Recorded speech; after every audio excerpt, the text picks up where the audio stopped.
Bucs season was not a failure? I wouldn't say it was a failure. I would say it was a disappointment. To me, it proves how hard it is to win a championship.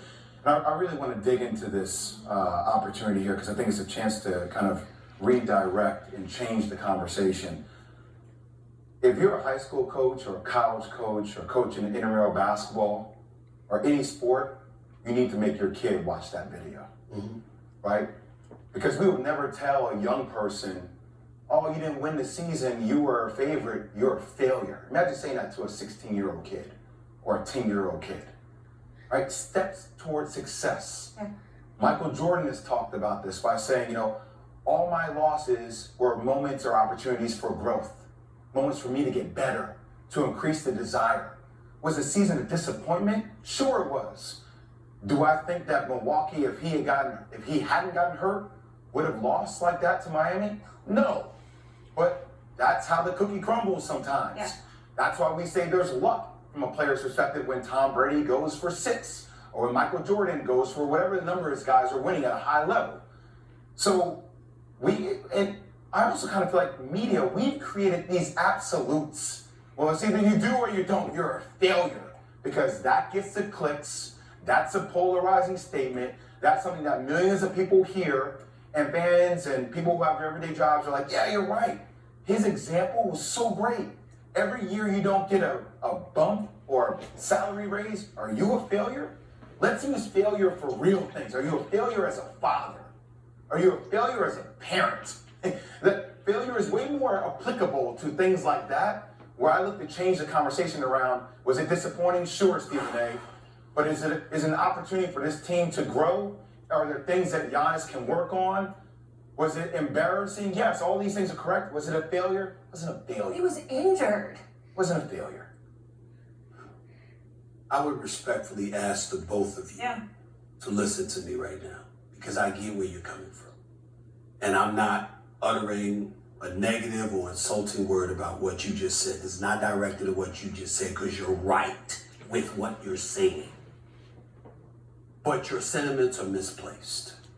And let me explain why. Giannis wasn't wrong in terms of the season, but he was wrong in his answer about what happened in the postseason. The Milwaukee Bucks had the best record in the Eastern Conference. They had championship aspirations. And they went home in 5 games. That last game that they lost, and Giannis, I hope he's listening somewhere. I'm a huge fan of Giannis because I think Giannis is the kind of international superstar all of sports needs, because he never cheats. He always goes out there and competes at the highest level. He never cheats the game. He doesn't cheat himself. He doesn't cheat his teammates. He doesn't cheat the sport. He is an absolute treasure to the sport. But I even want him to understand this. You lose in a game 5, a closeout game of a playoff series. You go to the free throw line and you miss 13 free throws. That's incredibly alarming. That is not something that is normal. It doesn't happen very often, okay? The coach with his collapse. And we all know how great that Budenholzer is a great coach, is a champion. The collapse over the last 2 games, that's problematic. How old some of their players suddenly look in the throes of pressure as the pressure waned in the waning moments of the previous 2 games. That matters. And when you ask the question, yes, the reporter might have generalized it, and Giannis wasn't at fault for what he said because he said it. Remember, he said, you asked me this last year. So he remembered who the guy was, and then the question was identical, and he's attaching a different meaning to it. But the point is, if you had asked, when he asked the question about Michael Jordan, ask Michael Jordan, did he fail? He would have told you yes. We don't think he would have, because you can't win every year. Nobody does. But he would have told you he failed. Ask Kobe. You know him. I know him. God rest his wonderful soul. He would have told you he failed. So what I'm saying to you is that when you're around these guys and they give you the definition of what defines success and failure for them, and then the moment arrives and you ask that question, specifically as it pertains to what I just said. Because overall, he's not a failure, of course not. But specifically what I said, this playoffs, what these expectations were for this team. If Sacramento loses to Golden State, that's not a failure. The expectations weren't there. They've exceeded expectations already. If the Lakers lose in the second round to Golden State, it's not a failure. We weren't expecting the Lakers to be there. Okay? But if Kevin Durant and KD had got bounced out in the first round without Kawhi there, we would have said it was a failure. Because expectations come with it. Based on what your capabilities are, based on what your resume, meaning this season, this position you're in. I have to push back on one thing. Sure. It's 5 games. Yes. Game 1 goes out. Game 2 Yes. gone. Yeah. Game 3 gone. gone. Game 4, you think he's 100% healthy? No. He was grimacing.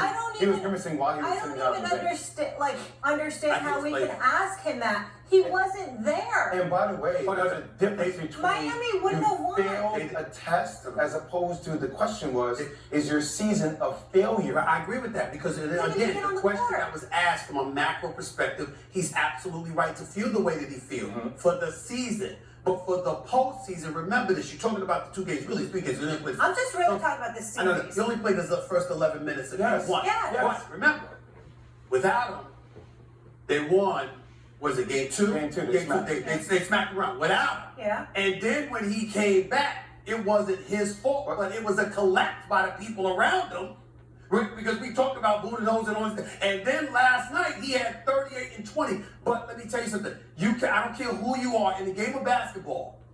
The game is tight, and you are a star, and you miss 13 free throws, people are going to come to you and look at you and be like, yo, you missed 13 free throws. Ask if that game was a failure. Okay. You get what I'm saying? It's a specific game because I don't think it's fair to judge Giannis based when he couldn't even go. But you're not judging him. He's asking about the team and what the team's expectations Yeah, but it without goes back to the leader Giannis. of the team and any headline. But you have to ask. And you always tell me about, what do you always tell me about a back? When we talk injuries, like what's the worst? A back. Go ahead. No. What I'm telling you is this. We're in different professions. And he asked the question, well, our success or failure is based on what the expectations were prior to Judgment Day. So if we are sitting there, we're sitting up there, we've been blessed and fortunate. God has blessed us. We've been blessed and fortunate enough to be number 1 for 11 plus years. If you're not number 1, is this show a failure? Let me tell you something. If I'm not number 1, I would feel like it's a failure. Yeah, you're wrong. No. You're Not wrong. a good analogy. You were wrong. Not a good You know analogy. that, right? You were Todd, wrong. not a good analogy. If you're not number 1 every single year as saying that is not a failure. Okay, that's fair. If you're here, if you're not here, you had that COVID scare. If you're gone for 6 months, and then we say, hey, Stephen A, show's not one we're filming. It's not apples to apples. He was not there. No. 11 minutes and then gone 2 games. Yeah, but what I'm saying is he was there the last 2 games. Jimmy Butler scored 98 points in 2 games. When they're looking at it, they're asking the question and answer your question. Go ahead. Here's one of the things I commend about him. Right. If he were to say this season is a failure, that's something that he's calling out his teammates and his coach. That's not who he is as a player. That's fair. And at the end of the day, I really respect him. I respect the hell out of him. His teammates, Everything he said there. I respect the hell out of him. I get where he's coming from. I'm just talking about in the regular season, he's absolutely right. In the context of the postseason, I don't believe he is right about that because I'm saying it's about how you feel. I didn't sit up there and say I would be right. What I said to you is that if I'm accustomed to being number 1, the moment I'm not number 1, would I feel like I'm failing? No. Yes. I don't feel that way. If you weren't That's all I'm saying. here, I said me. if you weren't I didn't say the show. I said me. then it's a backup team card for you coming up. And you know I would feel that.